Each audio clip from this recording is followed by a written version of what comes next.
Hello, gentlemen and princess. My name is Dr. Ebonee Williams. I'm so happy to be here with you today for the 28-day Read Out Loud Black History Month read along. It's such a pleasure to be joining you and celebrating Black history with you. Now, a little bit about me before we go further. My name is, like I said, Dr. Ebonee Williams, but I'm from Oakland, California. I have a PhD in chemical engineering. So, for any of you who are aspiring to be in the sciences, come along. Black is beautiful, Black is great, and we do it all. There's no limitation to what you can do. And if you are not Black, we welcome you in your brilliance as well. But we are here to celebrate Black history today. I also have a master's in industrial business management. And I went to, even though I'm from Oakland, I've lived in Providence, Rhode Island. I went to Brown University. I've also gone to University of Washington, which is north of us up here in Seattle. And so I tell people I've lived in three of the four corners of the US. I've even lived in Alaska. So even a little extra tool bit tip or idea about who I am. It's so important that we talk about Black history. And it's not just about Black history, but history. Black history is a foundation for all history, given how long our civilizations have existed. We go beyond the history of the United States of America. So I really encourage you to explore that space. Why do you explore that space? Because the more you know about yourself, the more you see is possible for what you can do. So often we get limited by what we see in front of us, what's tangible, what we touch, and what we've seen. So it's your job to make sure you expose yourself to more so that you're not limited by what's directly in front of you. The World Wide Web, the algorithm that created its existence was done by a Black man. And the foundation of the World Wide Web was so that you could have access to knowledge. I encourage you to not just watch videos and not just play, but explore. Give yourself a challenge to learn something new about your history every week. What would that look like? What would that mean for you? Did you know there's a Black woman who was behind LASIK surgery? Yeah, what is LASIK surgery? That's for us who wear glasses. We can go get surgery so we don't have to wear glasses no more using a laser. And you stay awake for the whole time. That sounds crazy, right? People are doing it. They've been doing it. And there's a Black woman who helped create that. Now, some of you like playing in the water. Super soaker? Black man invented that. So just those few items that I've shared, I won't share all of the fun facts I know, let you know the vastness of why history is important and why you should pay attention. Now, those people I mentioned are a part of your ancestry. You can directly look at your family tree and find out what people have done. I come from a great legacy. My grandfather was named the mayor of West Oakland. He never was elected as a mayor, but in his time there, he opened public libraries, senior citizen homes, because he knew our community needed them as well, and year-round public schools, just to mention a few items that he advocated for our community. When I learned about that, I now understood why I was so comfortable in speaking in front of crowds. And I came from great legacy. So I started to see something great in myself that I could link directly to someone who was related to me. So I encourage you to explore in your family. Those are your direct ancestors. What's great today is we're going to have a chance to read out of a book. That book was created by a local San Diego person who's so vested in the community, who's vested in your success, Charles Alexander. The title of the book that you can go get by looking online, and I want to say it correctly because I like to say it my own way, but we are our ancestors' keepers. That is why it's so important that you learn about that. So we are our ancestors' keepers is a book that you can go that illustrates history and ancestors that you should be making sure we continue the story of.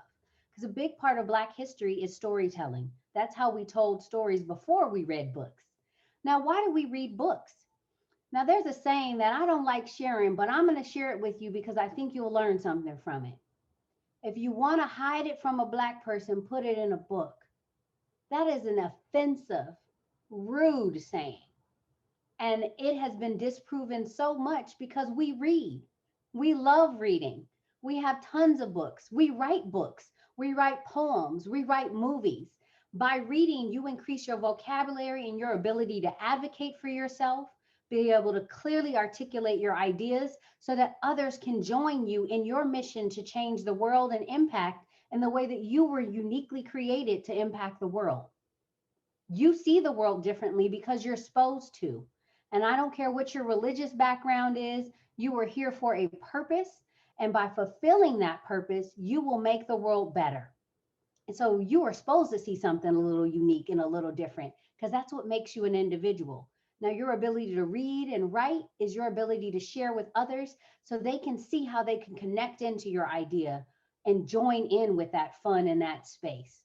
So don't be ashamed when you think a little different, and don't be ashamed to read or be great. Your ancestors have been great for a long time, and we will continue to be great through the efforts that you do in the world. Now, I have the pleasure of reading the story of Oprah Winfrey. Who is Oprah Winfrey? I know we all think we know who she is, but do you really know who she is?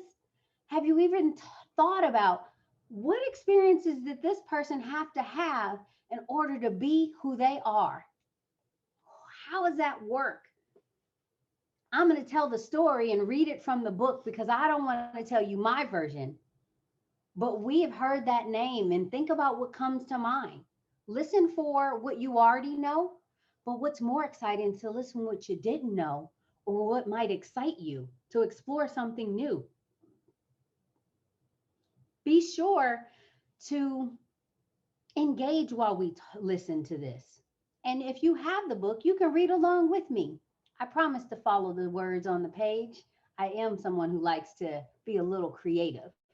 But with that, let's get the story of Oprah Winfrey started. So, tonight we're going to read the story of Oprah Winfrey. Let's get started. The story of Oprah Winfrey is one that lives in our hearts, not just in the books. It began on a farm in Mississippi in a town called Kosciuszko. At 3 years old, her grandmother taught her to read and speak in front of crowds. What a great skill, huh? Young Oprah's mother, a maid, raised her for a few years until Oprah turned 14 years old and was sent to live with her father in Tennessee. You should look at a map and see how far Mississippi and Tennessee are from one another. He instilled the power of focus and discipline in her. In high school, Oprah won prizes for oratory and dramatic recitations. She also won Miss Black Tennessee beauty pageant. Did you know that about her? I surely didn't. After high school, Oprah Winfrey took her place as a role model in the Black community of Nashville. She became a well-known personality at a local radio station. She earned a full scholarship to Tennessee State University. I hope you all plan to go to college. She combined her education and fearlessness and work and took the world by storm. Let me say that again. She combined her, I'm laughing now. She combined her education and fearlessness and took the world by storm. She started out as a princess, but it wasn't long before she became a queen of an epic empire. In 1988, she became the youngest person to win the Radio and Television Society's Broadcaster of the Year award. She started her own production company called Harpo Productions and became the first woman to produce her own television show, The Oprah Winfrey Show. She became a part owner of Oxygen Television Network and currently owns Own Television Network. I encourage all of you to think about what could you own. That's one of the fundamental foundations of America is to own something. And you can own something by buying a piece of a company using stocks. So amazing. She's responsible to get her Oprah bill she's responsible for getting the Oprah bill, also known as the National Child Protection Act, passed by President Bill Clinton in 1993. And she received the Medal of Freedom by President Barack Obama in 2013. What an impressive history so far, right? She also opened a school for young girls in South Africa and does her best to ensure that her students also receive a college education. I hope you found something you don't know yet. Oprah was once a young, aspiring sister and is now a self made billionaire. You should look up how many zeros that is and think about how you could be there. Who shares her wealth, knowledge, and wisdom all over the world. And that is why young people are asking the ancestors for her presidency in 2020. We may have to look for her to run a little later than that now that we're at 2021, but I'm still inspired. Who wouldn't want to see someone who stands for honesty and truth and standing in your own greatness? That's what she speaks about all the time. Where's your voice? So I'd love you to take some time and think about what stood out for you. What made you excited? What made you go, oh, maybe something said, I could do that too. It's such an amazing time of reflection. I really encourage you to think about that one thing that inspired you. I'll give you a moment to think about it. And think about what's an action item you could take for what you've heard today. Was it something from Oprah's story that inspired you? Was it thinking about your ancestors and what you could see?